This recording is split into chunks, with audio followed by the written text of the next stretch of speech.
fost aceste 2 luni de antrenamente cu noua echipă Femina Sport?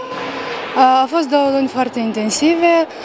Eu am jucat mulți ani handbal, dar cred că luni în care să ne pregătim atât de bine de campionatul național nu am mai avut așa experiență și chiar m-a bucurat chestia asta. Am avut jocuri atât în sală cât și în parcuri. Nu ne-a jenat faptul că nu era sală liberă. Parcul a fost o alternativă foarte bună. Antrenorul și președintele vostru spun că doar obiectivul ar fi unul, câștigarea campionatului. Da, doar scopul este unul, să fim pe podium și nu pe oricare treaptă a podiumului, ci pe cea mai înaltă. Noi vrem aurul și eu cred că asta vom putea obține dacă ne vom ține tot așa cum am ținut-o 2 luni. Cum te înțelegi cu colegile? Echipa este puternică?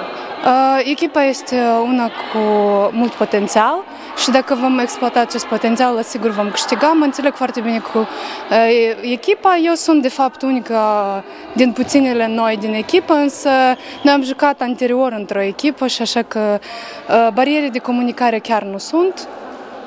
Mă înțeleg foarte bine. Visul de a ajunge să jucați în Europa?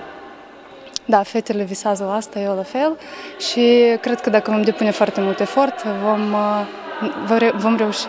Care va fi adversara principală în campionat? În campionat toți știu că principalii jucători suntem noi cu echipa Tiraspolului și de fapt meciul ăsta este cel mai așteptat de toți, de toată lumea handbalului feminin din Moldova. Handbalul feminin din Moldova, părerea ta, are viitor?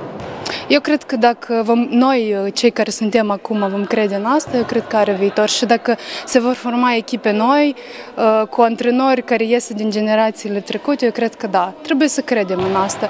La urmă, dacă ai un vis și crezi în asta și faci tot posibil pentru asta, îți reușești.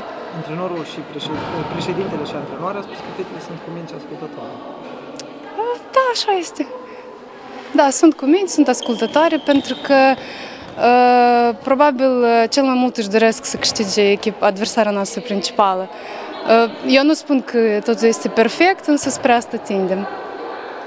С роумингом от SimTravel отдыхать за границей, оставаясь на связи, очень выгодно. Вместо огромных платежей за роуминг от вашего оператора бесплатные входящие от SimTravel, отсутствие абонентской платы и платы за соединение, невероятно низкая стоимость исходящих звонков и единый номер более чем в 180 странах мира. Роуминг от SimTravel в 10 раз дешевле. Подробнее на сайте simtravel.md и по телефону в Кишиневе 24 24 24.